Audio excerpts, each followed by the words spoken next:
Selamun Aleyküm ve Rahmetullahi Teala ve Berekatuhu. Elhamdülillahi Rabbil Alemin ve la akıbetu lil muttaqin. Vessalatu vesselamu ala seyyidina Muhammed khayri halqi Rabbil Alemin ve ala alihi ve ezvacihi ve ashabihi gurrul meyamin el muhaccelin ve men tebi'ahum bi ihsani ila yevmiddin.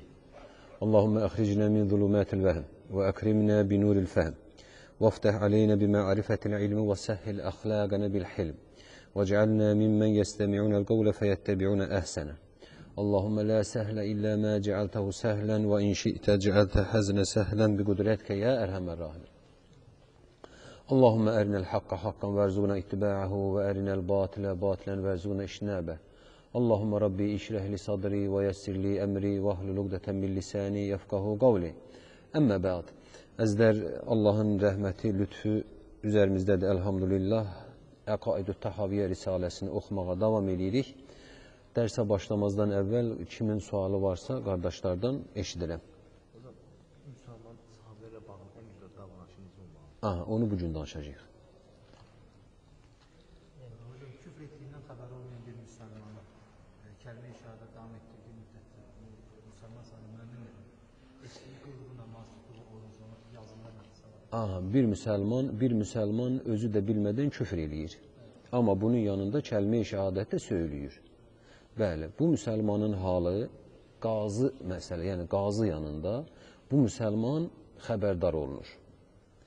Müsəlman xəbərdar olunub, o qazının təklifini eşidənə qədər müsəlmandır. Qazı xəbərdar olunur ki, filankəs adam kəlmə-i tevhidi iqrar təsdiq eləməklə yanaşı küfr etiqaddadır, küfr əməldədir. Və o adama qazı çağırır, izah edir, dəlilini başa salır və deyir ki, sənin bu əməlin küfürdür, ondan qayıtmalısan, yoxsa imanın batil olar. Əgər bundan sonra o öz etiqadında davam eləyər, yox, qazı düz demir, mən öz bildiyimdir, mənim bildiyim budur, deyər, davam eləyərsə təbii artıq qazı ona kafir hökmünü verir. Bunu da təkrar vurğulayıram. Kim eləyir? Qazı. Bizimsə sıradan insanlar olaraq ona müsəlman müamiləsi eləmək borcumuz vardır. O vaxta qədər ki, ona izah eləyib başa salacaqsan ki, irşad eləyəcəksən, yəni ən azından bilən bir alim yanına aparacaqsan və ona izah eləyib xatasını başa sala bilənə qədər. Ondan sonra da qəbul eləməzsə, Allaha həvalə olunur və hökm məlumdur. Bəli. Biz belə danışmışıq ki, dərsimizə aid sualları soruşacağıq. Huri, Allah Subhanahu Taala'nın cənnətdə möminlərə hədiyyə eləyəcəyi cənnət qadınlarıdır. Bəli. Yoxdur mu sual? Oldu. Orada qaldıq ki, dedik, Allah Rəsulü sallallahu aleyhi ve sellemdən sonra xəlifələr sırasından Əbu Bəkir, Ömər, Osman və Əlidir. Allah hamısına razı olsun. Və onları biz zikr edədiyimiz sırada xilafət sırası üzrə fəzilət sahibi olduqlarına iqrar edirik və onu söhbətimizi bitirdik. İndi qaldığımız yerdən götürürük. Və ennel aşarata ellezine semmahum Rasulullah sallallahu aleyhi və səlləm və bəşşərəhum bil cənnə nəşhədu ləhum bil cənnə. 10 nəfər hansı ki Rasulullah sallallahu aleyhi və səlləm adlarını zikr edib və onları cənnətlə müjdəliyibdir. Biz də o 10 nəfərin cənnətlik olduğuna şahidlik edərik. Yəni, əzizlər, İslam etiqadında, İslam əqidəsində heç kəsə bu cənnətlikdir, bu cəhənnəmlikdir deyilməz. Axirət hökmü verilməz, heç kəsə. Kim olursa olsun, bu cənnətlikdir, bu cəhənnəmlikdir deyib axirət hökmü verilməz. Nə əməl sahibi olursa olsun. Heç kəsə bu cənnətlikdir, bu cəhənnəmlikdir deyilməz. Amma bunun yanında istisnalar vardır.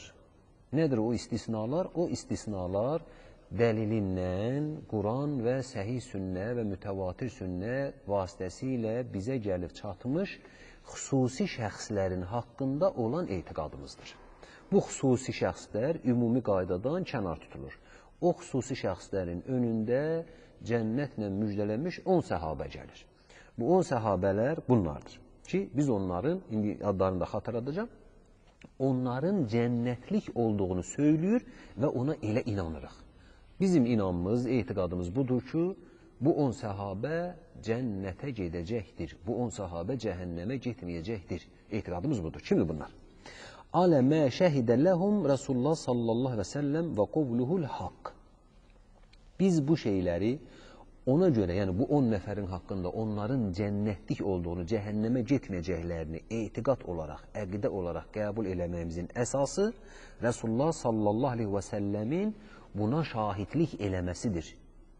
Və Rasulullah sallallahu aleyhi və səlləm də batilə şahidlik eləməz və Rasulullah sallallahu aleyhi və səlləmin sözü nədir? Haqdır. Bir sözü dedisə, Resulullah'ın o sözü haktır və biz də o haqq sözü qəbul eləyirik. Başa düşdük mü? Resulullah bir kəsin haqqında bu cənnətlikdir dedisə, biz də onun cənnətlik olduğuna inanır və onu qəbul eləyirik. Və onlar aşağıdakı adamlardır.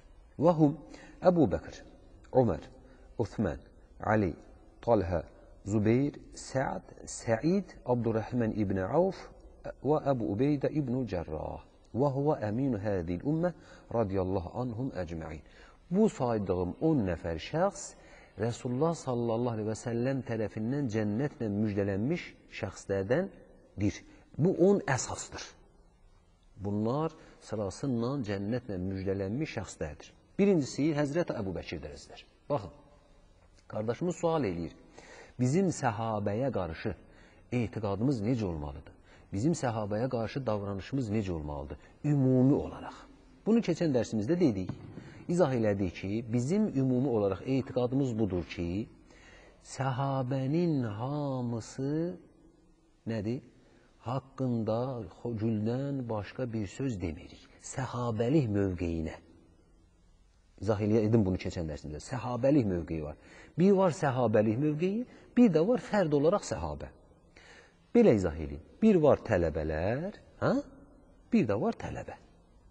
Səhabələr haqqında, ümumi olaraq səhabəlik haqqında etiqadımız budur. Səhabənin hamısı adildir. Bilərəkdən böyük günah işləməzlər. Amma bu onların böyük günah işləməzlər deməsi deyil. Böyük günahdan məsumdurlar, qorunmuşdurlar deməsi deyil. Məsumluq sadəcə peyğəmbərlərə məxsusdur.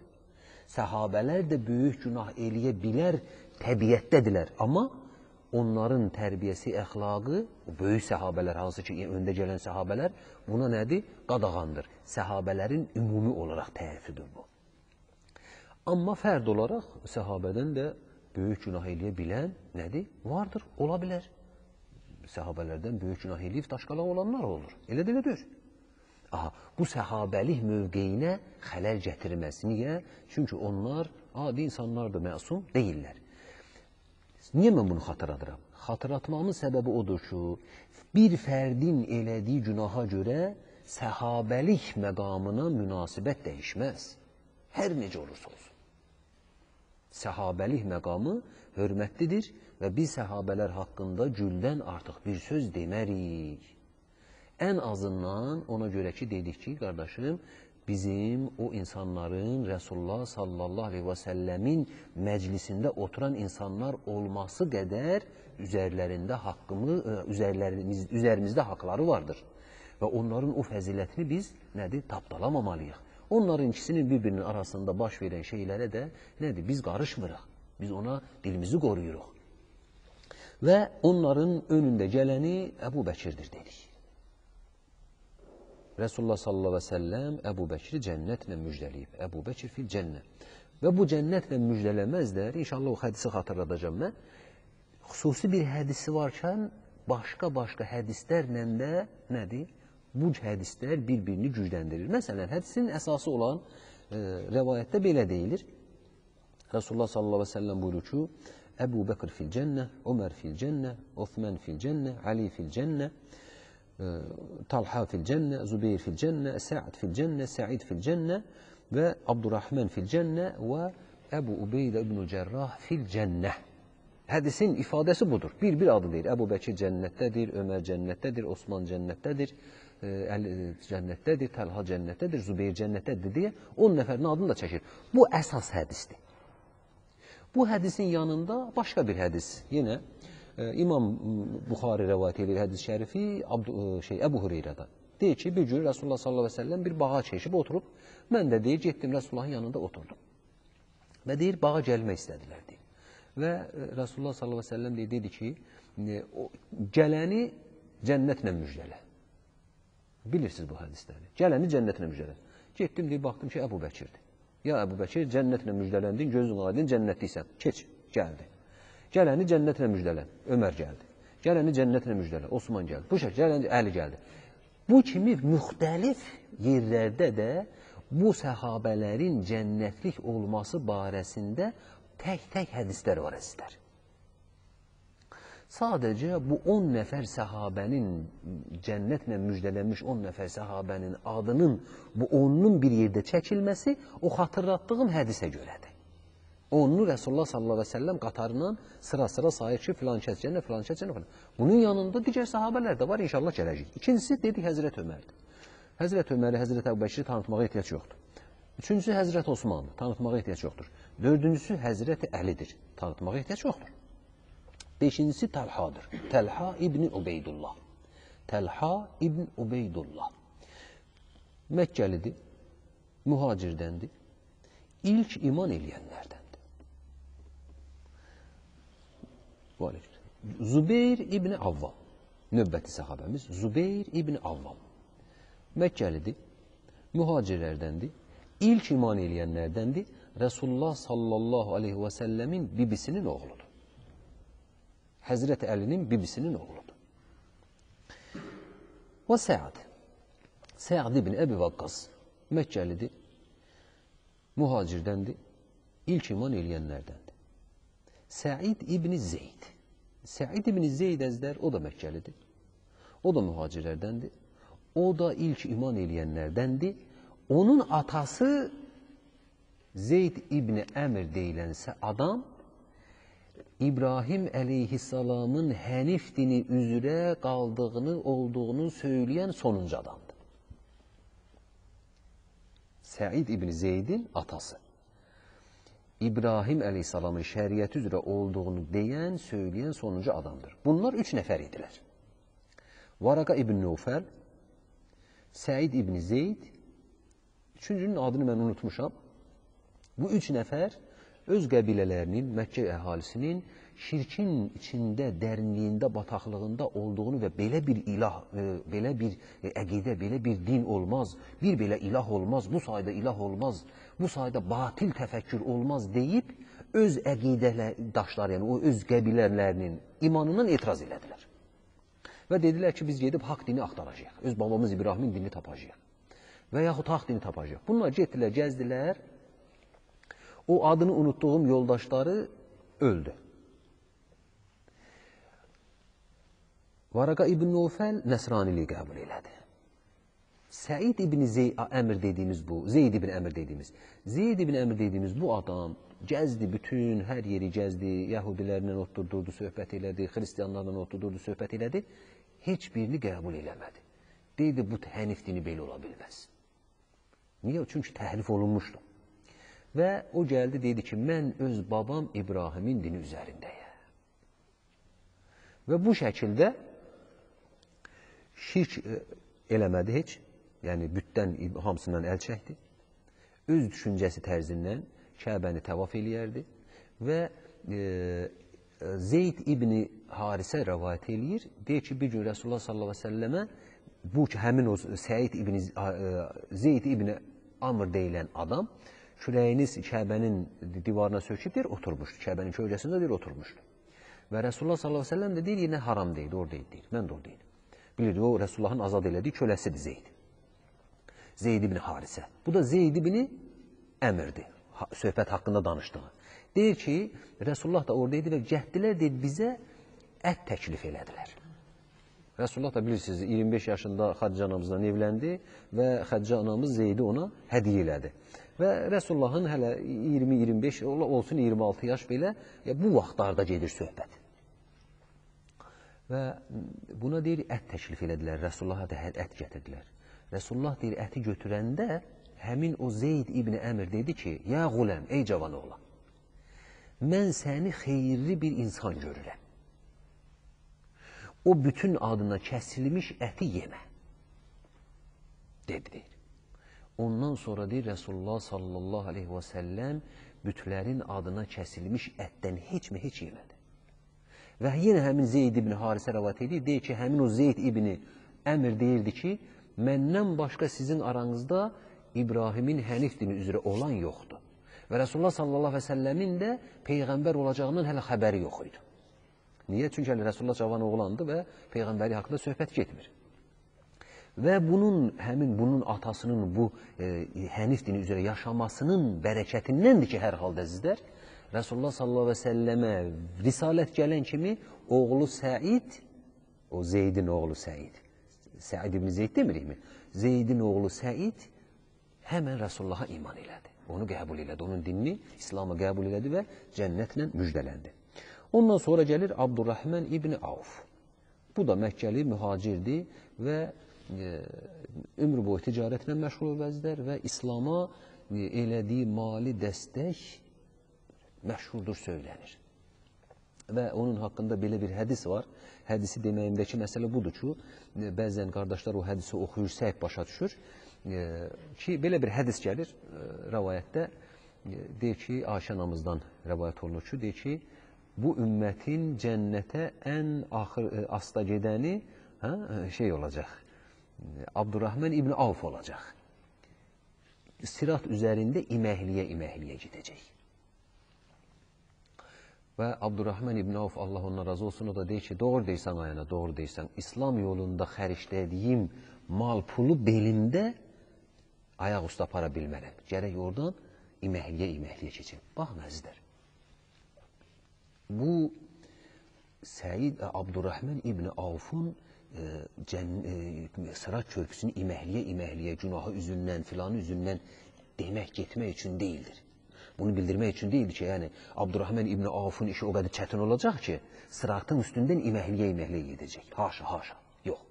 Bu o deməkdir ki, cənnətlə müjdələnmiş Abdurrahman ibn Avf, bax bunu Abdurrahman ibn Avf'un öz sözündən başa düşürük. Cənnətlə müjdələnmiş Abdurrahman ibn Avf, halaldan qazanıb halala xərcləyən Abdurrahman ibn Avf, qəpik hesabını verəcək. Başa düşürük mü? Necə olursa olsun. Cənnətlə müjdələnir, amma qəpik onun hesabını verəcək. Hardan qazandın, haraya xərclədin. Bax, hikmət budur, əzizlər.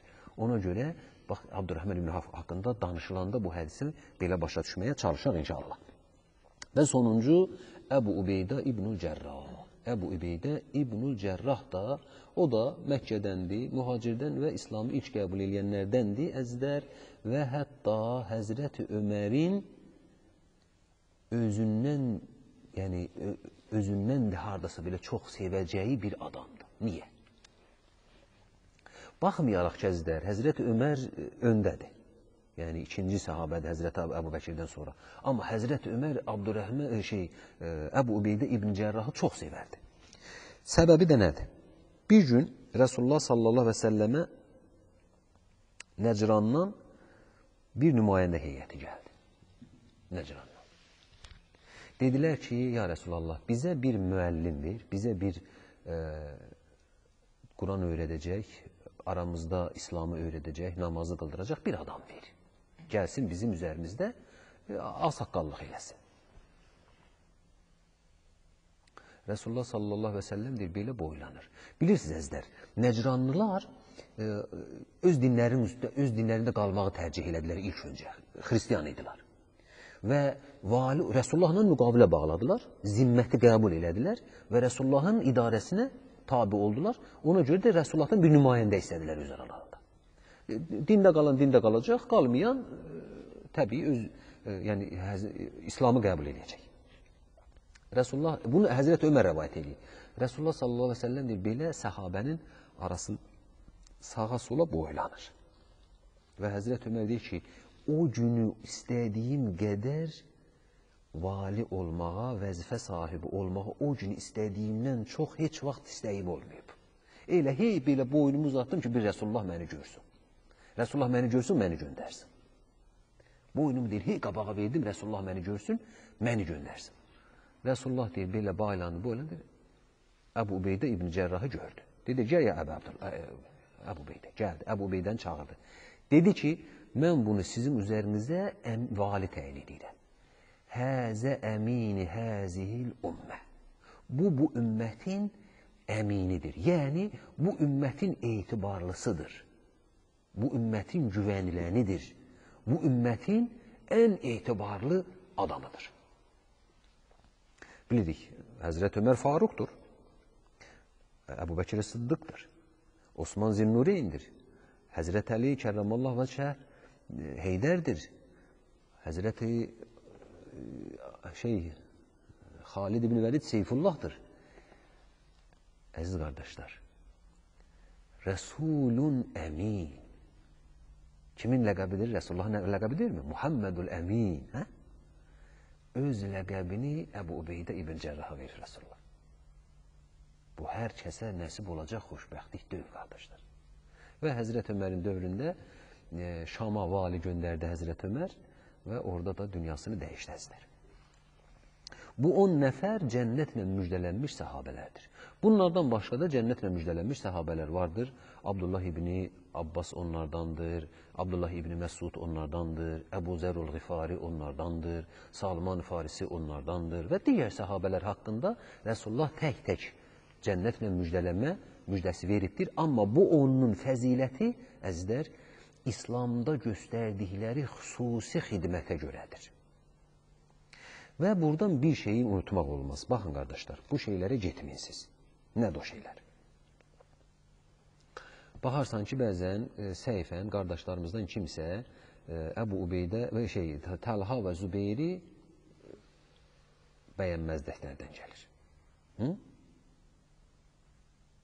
Təlha və Zübeyri təhqir eləyərmi, nə eləyərmi?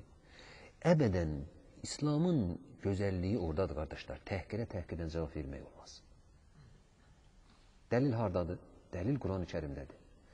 Allah Teala buyurur möminlərin vəsfini, İbadur-Rəhmən der, Rəhmənin qullarının vəsfini. Fəizə xatəbəhum cəhilunə qalu sələmə. Elə ki, cahil olanlar onlara xitab eləyərsə, dələ, salam olsun, salam olsun. Onlara cavab verməzlər. Cahilin xitabı nə olacaq? Təhqir olacaq, ağır söz olacaq. Buna nədir? Sələmə, sələm. Bizim mövqeyimiz budur. Və bu şəkildə davam eləməliyik. Və çox üzücü bir haldır.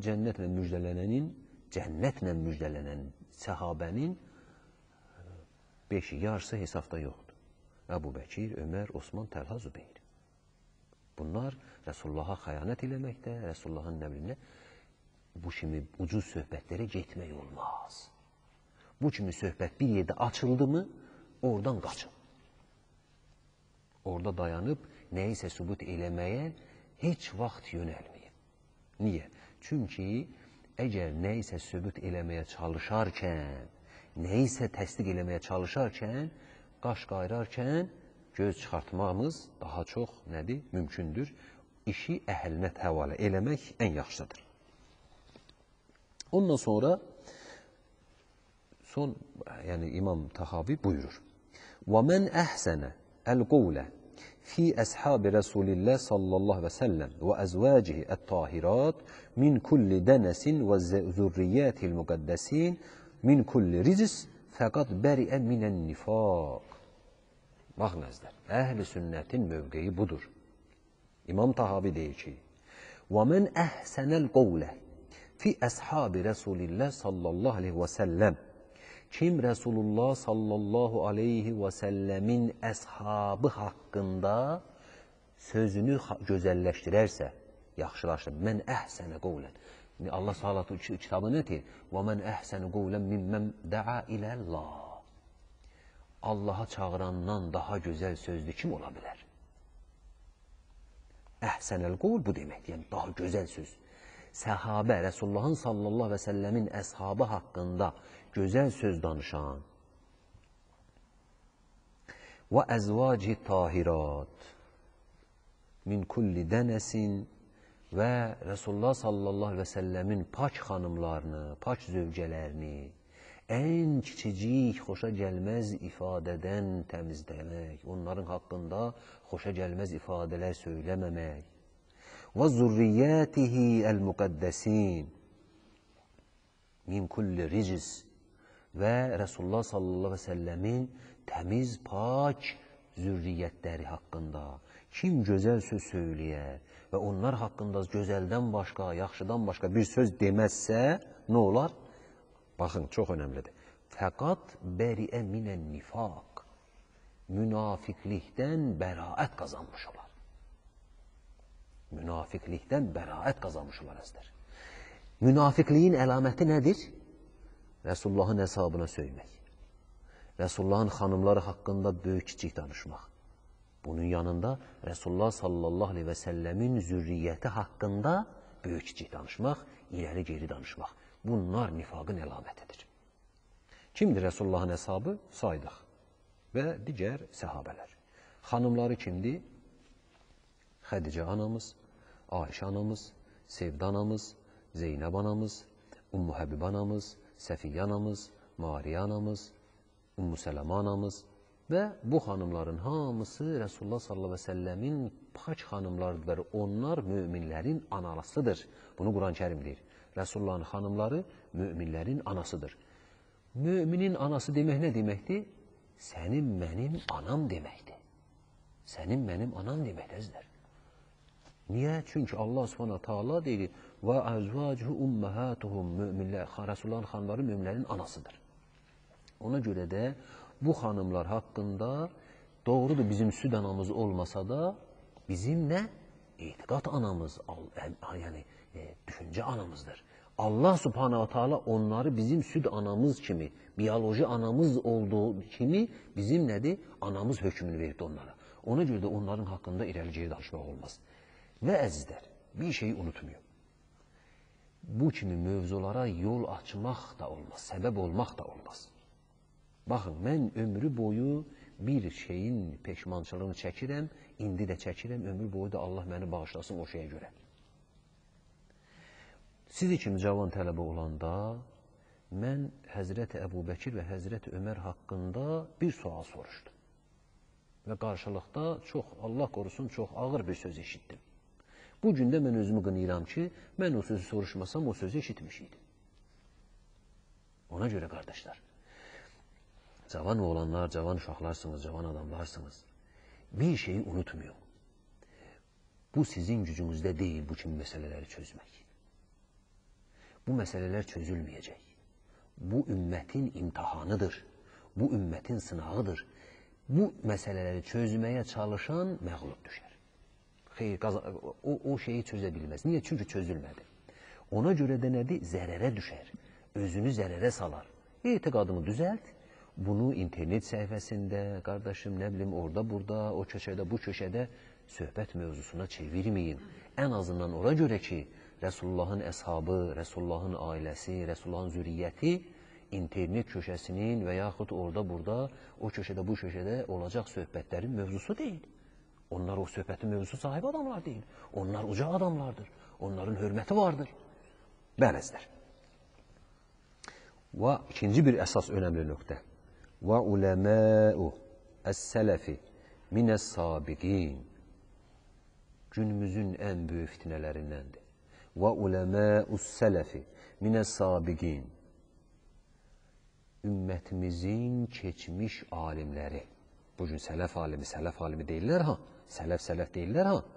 Sələf 3 əsrə dərəzdir.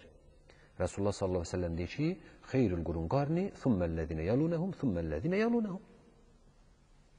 Ən xeyirli əsr mənim əsrimdir. Ondan sonra gələnlər, ondan sonra gələnlər. Ümmət ittifaq edib, sələf-ü salihin dediyin zaman bu 3 əsrdə yaşamış alimlər nəzərdə tutulur.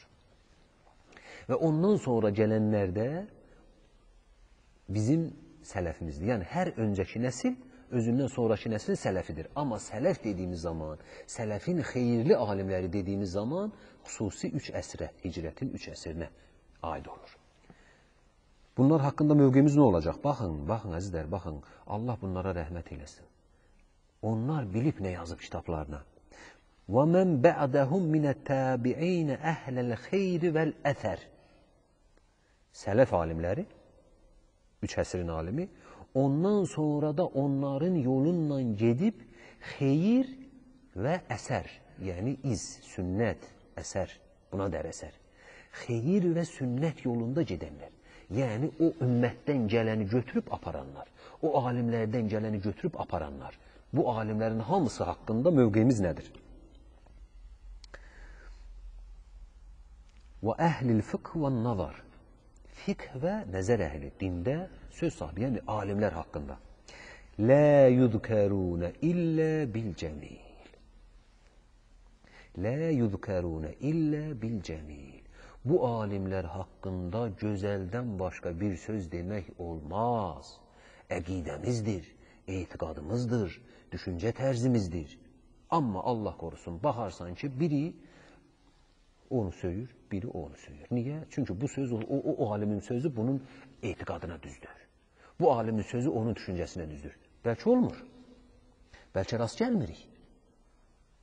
Ona görə əziz qardaşlar, İslam ümmətinin alim dediyi şəxslərə, İslam millətinin alim deyib alimləri sırasında adını çəkdiyi şəxslərə kim olur olsun, necə olur olsun?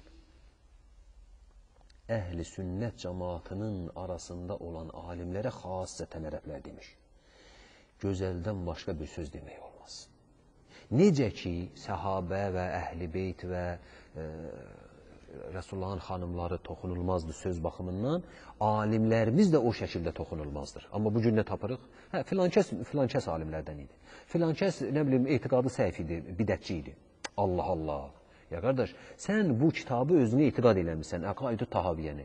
Əqaid-ü Tahaviyyədə də yazır ki, alimlərə söz demək olmaz. Gözəldən başqa bir sözlə onları xatırlamaq olmaz. Bundan sonra sən nə tərqə edib o alimləri bidətdə, nə bilim, dəlalətdə, sapıqlıqda, nədə ittiham edirsən? Olarmı bu? Əhl-i sünnətin görüşünə ziddir bu. Olmaz. Biz alimlərimizi xeyirdən başqa bir şey ilə xatırlamırıq. Onlar haqqında sadəcə gözəl danışırıq. Və unutmayın əzizlər, baxacaqsınız, olur, kitablardan çıxardırlar, söhbətlərdə çıxardır. Hə, budur ana, filankəs alim filankəs haqqında belə deyib və onun haqqında niyə gözəl danışmayıb?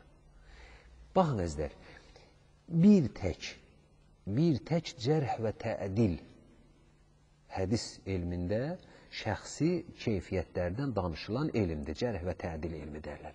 Bu elm xaric, heç bir yerdə, heç bir alim tənqid elədiyi, heç bir alimin şəxsi xüsusiyyəti haqqında danışmayıb. Əbədən. Ki, məsələn, deyərlər ki, əxlaqı buydu, ədəbi buydu, illə gözəl, illə yaxşı.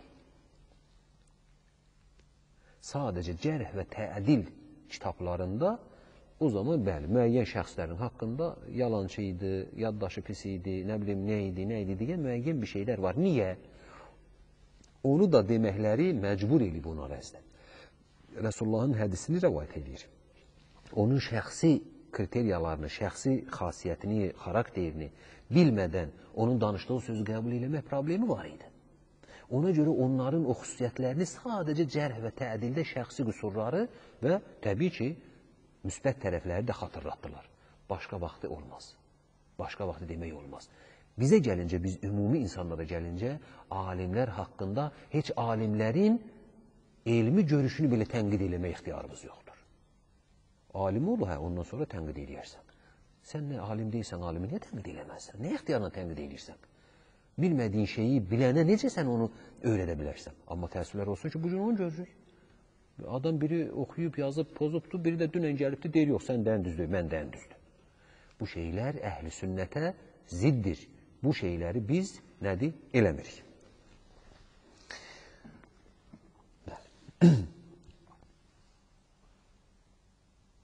وَمَنْ ذَكَرَهُمْ بِالسُّوءِ فَهُوَ عَلَى غَيْرِ السَّبِيلِ Baxın əzizlər, bunu mən demirəm. Bunu İmam Tahavi öz risaləsində yazır. وَمَنْ ذَكَرَهُمْ بِالسُّوءٍ عَلَى غَيْرِ سَبِيلِ Kim keçmiş alimlərimizi, kim sələf alimlərini su yüngül bir pis şey edər. Oradan başlayır pisliklər. Kim sələf alimi haqqında xoşa gəlməz bir ifadə deyərsə, haqq yol üzrə deyildir. Kim sələf alimini, kim İslam alimini xoşa gəlməz bir şeylə xatırladarsa, o xatırlayan düz yolda deyildir. Kim olur olsun. Bələzdir.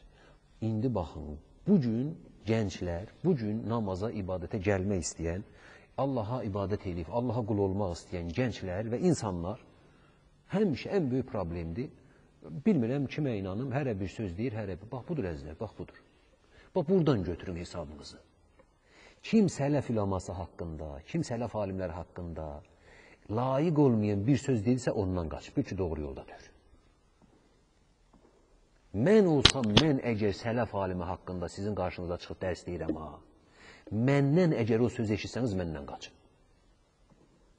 Bilin ki, mən doğru yola düşməmişəm o zaman. Mövqi budur. Bundan sonra oxuyacağımız yeni fəsil başlayır əzlər. Əl-ənbiyə afdalu minəl-avliyə. Peyğəmbərlər övliyalardan üstündür.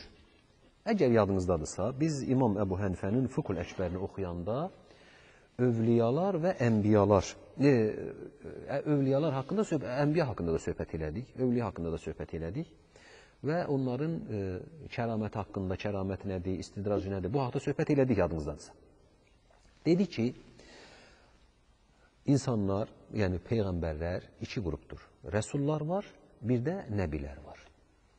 Rəsul, Allahdan gələn vəhyi təbliğ eləmək əmri alan şəxsdir dedik. Başqa şeylə desək, şəriət sahibidir. Nəbi isə Allahdan gələn vəhyi təbliğ eləməkdə sərbəstdir.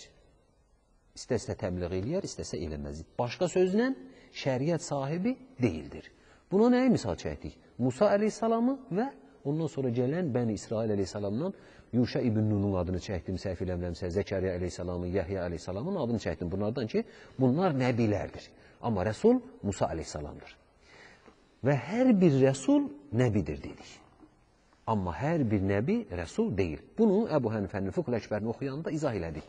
Burada imam yeni bir mövzuya toxunur əzlər. İmam Əbu Hənifə ona toxunmayıb. Nədir o?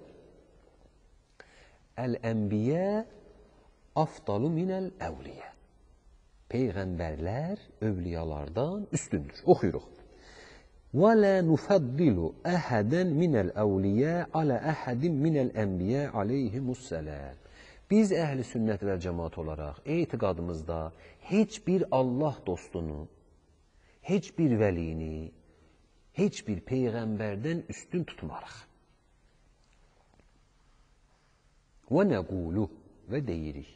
Nəbiyyun vahid, bir dənə peyğəmbər, afdalu min cəmi'il avliyə.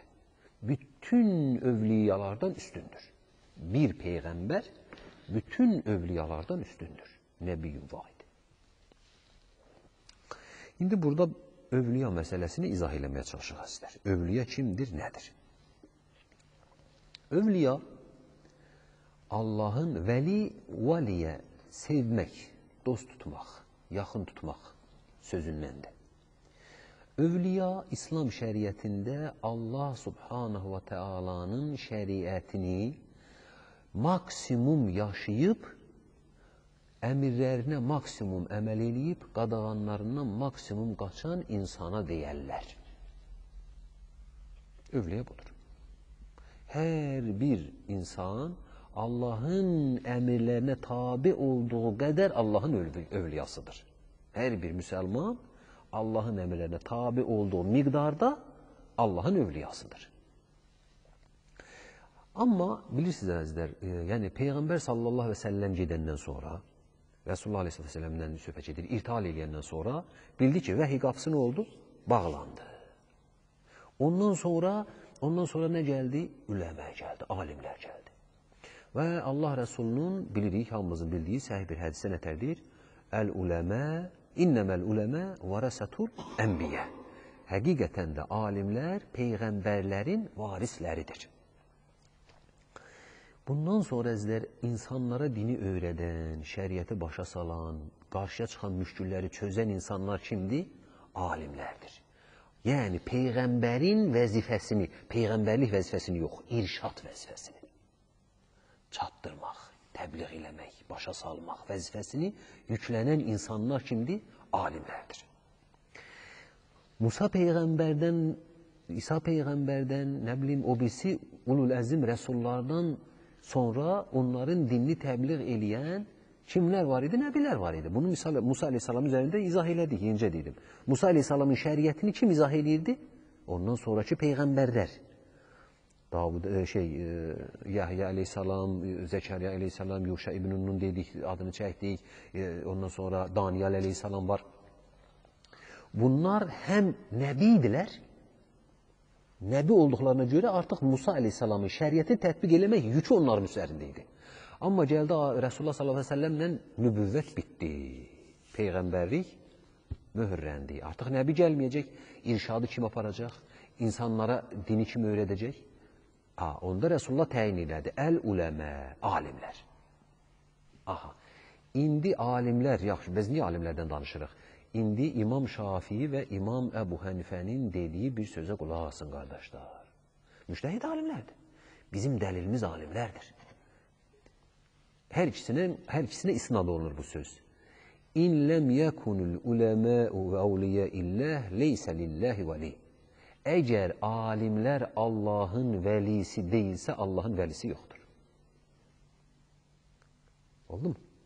Əgər alimlər Allahın vəlisi deyilsə, Allahın vəlisi yoxdur. Demək, buradan nə başa düşüyəzlər? Alimlər artıq peyğəmbərlik vəzifəsini yerinə getirir, sadəcə peyğəmbər deyirlər. Bu zaman nə oldu? Peyğəmbər sevilir. Bu zaman alimlər sevilməyə başladı və həqiqətən də alimlərin arasında Əbu Hənifə kimi, İmam Əhməd kimi, indi inşallah vaxtımız çatsa onu xatırladacağım, çatmasa gələn dərsimizdə bu haqqında danışarıq. Alimlər xüsusi bir təbəqə oldu. Dini təbliğ elədiklərinə, müxlis alimlərdən gedir söhbət. Və bu təbəqə artıq Allahın sevimlisidir, vəlisidir. Amma, indi deyirik, Peyğəmbər sallallahu aleyhi ve sellem deyir ki, söz misalı, alimlər peyğəmbərlərin varisidir. Və belə bir hədisdə var əzlər, uləmə-i ümməti kə-ənbiyə-i bəni İsrail. Mənim ümmətimin alimləri Bəni İsrailin peyğəmbərləri kimidir. Hədisin sənədi haqqında söz danışılıbdır, səhihdir deyil deyə biz onu müzakirə eləmirik. Sadəcə bu hədisin mövzusu ətrafında danışırıq əzlər. Peyğəmbərlər, alimlər, mənim ümmətimin alimləri Bəni İsrailin peyğəmbərləri kimdir? Real olaraq mənası səhihdir. Alimlər təbliğ edir bunu. Aha, onda buradan bir şey çıxır. İndi biz ümmət olaraq ən fəzilətli ümmətik. Rasulullah sallallahu aleyhi ve sellem peyğəmbərlərdən üstündür. Elədir. Bizim ümmətin də nəbiləri. Əgər bu sözə diqqət edin, mən şərti olaraq deyirəm. Bizim ümmətin nəbilərini əvəz eləyən nə? Alimlər yəni. İndi onlar mı əfsəldir, yoxsa peyğəmbərlər, nəbilər, o Musa peyğəmbərdən sonraki nəbilər. Hansı əfsəldir? Burada problem meydana çıxdı əzizlər. Burada problem meydana çıxdı bu şəkildə ki, bəzi sapıq taifələr meydana çıxdı. Dedi ki, alimlər, Allahın dostları, övliyalar peyğəmbərlərdən üstündür. Bəzi peyğəmbərlərdən üstündür. Ona görə də əhl-i sünnət bu görüşü rədd elədi. Dedi ki, bütün övliyaların hamısının fəziləti bir yerdə toparlama, bir dənə peyğəmbərin fəziləti qədər deyildir. Doğrudur, fəzilət sahibidirlər, doğrudur, Allah dostudurlar, övliyadılar, amma peyğəmbərin səviyyəsində ola bilməzlər. Nə üçün bu mövzular gedir? Davam bunu bizə başa salacaq. Və nu'minu bimə cəə min kərəmətihim və səhhə an thikət min rivayətihim. Biz o övliyaların, biz o Allah dostlarının əllərində zühura çıxan kəramətlərə inanırıq. Əllərində üzə çıxan kəramətlərə inanırıq. Onlardan rəvayət olunan, yəni onların haqqında rəvayət olunan səhih xəbərləri qəbul edirik. Deyəcəksiniz ki, müəllim, kəramət nədir? Kəraməti danışmışıq sizə. Fıkhul Əkbəri şərh edəndə danışmışıq. Yenə bir-iki misal çəkəcəm. Kəramət əzizlər, adi, alışılmış işlərin fərqində olaraq, alışılmış işlərdən fərqli olaraq qeyri-adi şəkildə meydana çıxan bir haldır. Normalda bu iş ola bilməz, amma olur. Məsəl üçün, Peyğəmbər sallallahu əleyhi və səlləmin möcüzələri arasında ayın yarılması var, bilirsiniz. Məkkə müşriklər gəldi, dedi, Peyğəmbərsən, Peyğəmbərəm. Peyğəmbərsənsə bizə möcüzə göstər. Nə möcüzəsi göstərib? Dedilər, bax, göydəki ayı 2 böl. Resulullah sallallahu əleyhi və səlləm mübarək əlindən belə aya belə işarə elədi, barmağından müşriklərin gözünün qabağında ay göydə belə 2 bölündü, əzizlər. Ondan sonra geri gəldi, yenə birləşdi. Allah subhanahu ta'ala möcüzə olaraq onu orada göstərdi. Dedilər ki, ay, nə güclü göz bağlayacaq, gözümüzün qabağında ay 2-yə böldü. İman eləyən iman elədi, küfr eləyən küfr elədi. Resulullah sallallahu əleyhi və səlləmin möcüzələrindəndir, qardaşlar. Resulullah sallallahu əleyhi və səlləmə daşlar salam verərdi. Daş salam verərdi Resulullah. Bu kimi möcüzələri çoxdur və Resulullahın əsas möcüzəsi həmişə deyirik nədir? Qur'andır. Bəli. Kəramət, bax bu möcüzə kimi qeyri-adi bir şeydir. Bu Allah dostlarının əlində zuhur eləyər. Misalı, hamımızın eşitdiyimiz bir söhbət, bilirsiniz, Xəbbab deyə bir səhabə var idi. Quran öyrənmək üçün gəldilər, çağırdılar, dedilər, ya Resulullah, bizə 3 nəfər, 5 nəfər səhabə verilən, bizə Quran öyrəsin. Resulullah 3 nəfəri seçdi, bunların arasında Xəbbab var idi. Getdilər, onlar xəyanət elədilər. Nəysə, Xəbbabı əsir alaraq Məkkədəki müşriklərə satdılar. Və bu Məkkədə Bədir hərbində qohumu ölən adamlar bu Xəbbabı aldılar öldürmək üçün, qana-qan, qisas alacaqlar. Bir yerə həbs elədilər. İndi gözləyirlər, buna məhkəmə edib, nəsə öldürəcəklər. Bunu çox sonralar, əzizlər, o günlərdə müşrik olan, sonra iman eləmiş qadın danışır. O, hası evdə ki, həbsdədir Xəbbab, o qadın danışır. Deyir ki, mən həmişə Xəbbabı yoxluyurdum, görüm, otururmu, oradadır mı, qaçmayıb, əlağı bağlı olsa da birdən qaçar deyə. Mən həmişə Xəbbabı əlində üzüm salxımından üzüm yeyən görürdüm. Amma Məkkədə üzüm mövsümü deyildi. Deyək ki, yaz bu saat, yaz ayında, burada martda, apreldə, nə bilim, bu dövrdə üzüm olmaz. İndi deyəcəksiniz, mənim Mudra bazarda satır. Söhbət ondan getmir. O dövrdə olmazdı. İndi, nə bilim, xaladenikdə saxlayır, dərmən vurur, nə eləyir? İndi saxlayır, bəli. Amma o dövrdə mümkün deyildi, əzizlər bu. Və o dövrdə, dedi, mən gördüm, üzüm yeyirdi. Hardan aldı bunu? Bax, buna kəramət deyilir, əzizlər. Allahın dostunun, bax, onu atıblar oraya, yemək vermir, ad saxlayır. Amma Allah subhanahu wa ta'ala dostunu neyinir? Ac qoymaz. Vəlisini ac qoymaz. Vəli qulunu ac qoymaz. Nə üçün o vəli quldur? Bax, əzizlər, geri qaydırıq. Geri qaydırıq. İbadətinlə mi onu qazandı? Yox. Nə ilə qazandı? Elminlə. Resulullah sallallahu əleyhi və səlləm onu Quran oxumağa göndərməmişdimi? Gördüyümü? Uləma-u ümməti, mənim ümmətimin alimləri. Kimin mövqeyindədir? Bən İsrailin alimləri mövqeyindədir. Din təbliğatındadır. Alimi. Onun da kəraməti çıxır. İndi bu saat başqa bir kəramət görəcəksiniz ki, həqiqətən də belədir. Eyni şey Məryəm anamız haqqında da baş verib. Quranda ayədir. Ey Məryəm, xurma kötüyünü silkələ, tərpət, oradan sənin üçün təmiz xurma, təzə xurma dənələr düşəcək, onu yeyərsən deyə. Digər bir yenə Quran ayəsidir, Zəkəriyyə aleyhissalam mehraba gəlir, ya Məryəm bu qida hardandır səndə? Yemək yeyir. O da həmçinin Xəbbabın kəramətindən dəzdər. Və o rəvayətlərdə gəlir ki, deyir, Məryəm anamız bilirsiniz, Beytül Müqəddəsdə ibadət eləyirdi. Xüsusi bir hücrə düzəltmişlər, orada da ibadət eləyirdi. Qışda yay meyvəsi yeyərdi. Zəkəriyyə aleyhissalam gəlirdi, baxırdı ki, qış günündə yay meyvəsi yeyir. Dediyim kimi, məsələn, şəftəli yeyir və yaxud qarpız yeyir. Yay günü qış meyvəsi yeyərdi. Bəlkə baxır gəlir ki, məsələn, xurma yeyir filan, bu kimi belə. Hardandır? Deyir ki, Rəbbim roziləndir. Bu kəramətdir, sizlər. Digər bir kəramət. Xalid ibn Vəlid İrana gəldi. Gəldi, buna dedilər ki, bu İranın ağsaqqa, o vaxt indi kənd xudası mı və yaxud Mərzuban dərdilər ona, valisi mi dəhnə. Dedi ki, bu sənlə müqavilə bağlayıb doğurdu, bu səni qonaq çağıracaq, qonaq çağırında sana ağ verəcək, zəhər qatacaq yeməyinə. Yemə yeməyi. Yaxşı. Gəldilər, oturdular süfrüyə, həqiqətən bu Mərzuban deyilən buna yeməyi gətirdi və buna ağ verdilər. İndi hazırlayıblar, buna ağ verəcəklər. Tapşırıb, yemək gələndə bunu verir. Xalid İbn Vəlid fəsəli qabaqladı. Dedi, mənim üçün hazırlamış olduğunuz zəhəri gətir.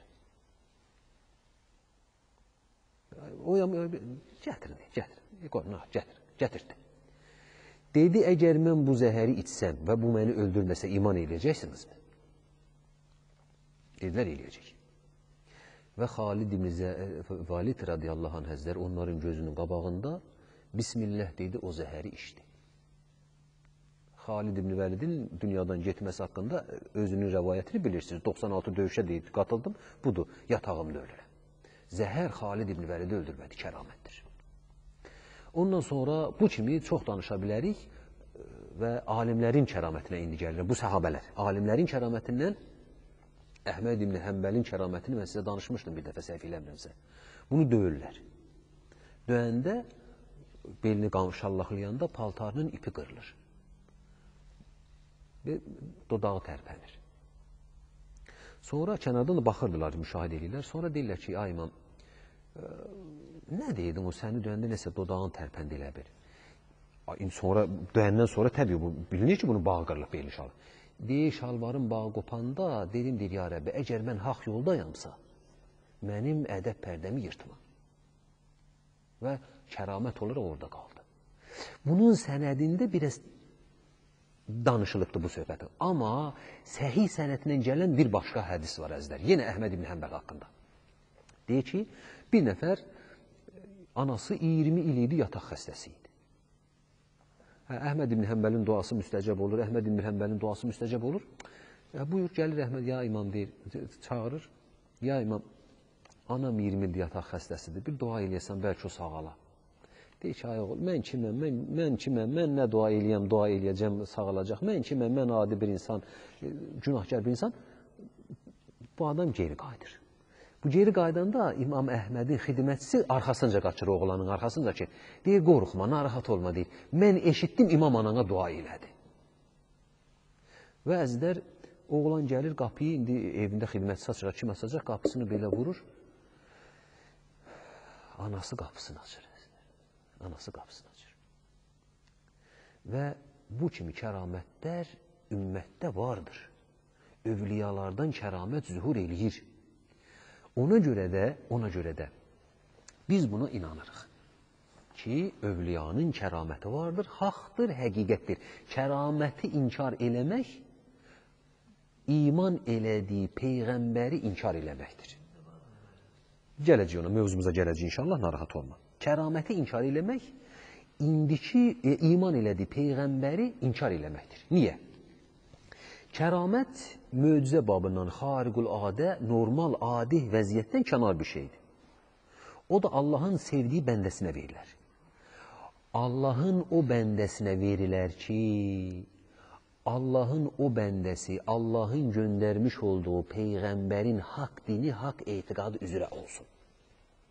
Əgər bir insan inandığı Peyğəmbərin, yəni qəbul elədiyi şəriətin əmrlərinə və qadağanlarına uyğun hərəkət eləyərsə, bu zaman həmin insanın əlində kəramətin zuhur eləməsi caizdir, mümkündür. Və bu kəramət Peyğəmbərin möcüzəsindən hesab olunur. Peyğəmbərin möcüzəsindən hesab olunur. Niyə? Çünki dedik kəzlər, Peyğəmbərin möcüzəsi nə zaman istifadə olunur? İnsanlara haqq olduğunu sübut eləmək üçün. Heç bir insan onu eləyə bilməz. Amma bu da bu eləyir. Demək dediyi söz doğrudur. Ona görə də bizim etiqadımızda kəramət haqdır. Amma, bax indi bu qardaşımız yerdən soruşdu, elə onunla da inşallah söhbətimizi tamamlayarıq. Amma çox təəssüflər olsun ki, hər zaman olduğu kimi əzlər, hər yerdə olduğu kimi, hər mühitdə olduğu kimi, İslamda və İslamın xüsusilə bu mövzusunda da saxtakarlıqlar vardır. Necə? Baxın əzlər, Resulullah'ın əshabı var mı? Var. Əshabın arasında münafiklər var mı? Var. Resulullah'ın haqqında xeyir dua elədiyi yaxşı alimlər, ixlaslı alimlər var mı? Var. Resulullah'ın dinində olub yalan, saxta, böhtan yazan alimlər var mı? Var. Resulullah'ın dinində həqiqi, kəramət sahibi, Allah dostları olduğu kimi, yalancı kəramət sahibi Allah düşmənləri də vardır. Düşmən deyirəm, bax, diqqət edin. Niyə əzizlər, niyə? Münafiq Allahın düşmənidir. Münafiqin münafiq olmağa vadar eləyən nədir? Soruşuram, nədir? Yox, münafiqin münafiq olmağa vadar eləyən İslam'a zərər vurmaqdır. Canını qoruyur, güya ki, öz ağlından. Amma altından İslamda fitnə törədir. Yalancı alimin məqsədi nədir yalançılıqda? İnsanları azdırmaqdır. Hədis uydurub danışanların məqsədi nə idi? Resulullah'ın dilindən yalan danışıb, dini pozmaq. Bunun yanında əzlər, həqiqi kəramət sahibinin yanında saxta kəramət sahibləri də vardır. Misalını mən sizə çəkəcəm və ola bilər ki, siz bunu heç də yaxşı qəbul eləməyəcəksiniz. Saxta kəramətlərinə məşhur olan tarixdə hamınızın adını yaxından, uzaqdan eşitdiyiniz bir adam vardır. Yox, o yalancı peyğəmbərdir. İndi deyəcəksiniz, Allah Allah, olurmu ya? Saxta kəramətinlə məşhur olan insan Mənsur Həllaçdır. Bəli, Mənsur Həllac saxta kəramət sahiblərindəndir. Sözümün də sahibiyəm. Ola bilər kiminsə bu təfəkkürünə ziddir, amma Mənsur Həllacın saxta kəramət sahibi olduğu deyilən sözlərdəndir və Allah rəhm eləsin, şeyxim bu şeyi gözəl-gözəl sübut edən bir adamlardan idi. Və onun saxta kəramətlərindən biri. Deyir, xüsusi olaraq adam tapşırdı, qruppası var idi, deyir. Tapşırırdı, gedin filan yeri təzə çörək basırım. Torpanqatda təzə çörək dəfni idi. Ondan sonra deyirsə, əslən, filan yerdə təzə çörək var. Gedin eşin. Gedir eşir də orada təzə çörək var. Baxın əzizlər, həqiqi təsəvvüfdə belə bir şey var. Və bu ifadə həqiqi təsəvvüf şeyxləri haqqında deyilən ifadədir. Onların özü deyər ki, həqiqi təsəvvüf şeyxi özünün kəramətinin üzərə çıxmasından, Allah dostu olduğunun bilinməsindən, bakirə bir qızın özünün ay xəstəliyinin üzə çıxmasından utandığı qədər utanır. Bakirə bir qız özünün ay xəstəliyinin başqası tərəfindən görünməsinə nə qədər utanırsa, həqiqi Allah dostu da ona verilən kəramətin üzə çıxmasından bir o qədər utanır. Dəlilimi deyim, söhbətimizi bitirək. Bu keçən cüməmizdə, səhv eləmirəmsə, onun cümə söhbətində də danışdım. Abdullah ibn Mübarək, Allah ona rəhm eləsin, o yazır, onun başına gələn əhvalatdır. Məkkədə quraqlıqdır və bu quraqlıq əsnasında xəbər olunur, qazı deyir ki, çıxıb istisqa namaz qılacaq, yağmur namaz qılacaq. Hamı iştirak eləsin. Abdullah ibn Mübarək də Məscid-ül Haramdadır, ibadət eləyir, gözlüyü ki, cəmaat yığışacaq. Və bu əsnada haramda bir nəfər qüsuru olan şəxs deyək, bir dənə kölə namaz qılır. Namazını qılır. Abdullah ibn Mübarək də ibadətlə məşğuldur, o da hər öz işində məşğuldur və Abdullah ibn Mübarək bu kölənin səsinə, duasına şahid olur, eşidir. Kölə əlini açıb dua edir. Ya Rəbbi, mal heyvan acından, susuzluqdan qırıldı. Ya Rəbbi, insanlar susuzluqdan qırıldı. Ant verirəm Allahlığına. Yağış yağdır. Və Abdullah ibn Mübarək deyir ki, göyün bu tərəfində, gün batan tərəfdə əl böyüklükdə bir dənə bulut göründü.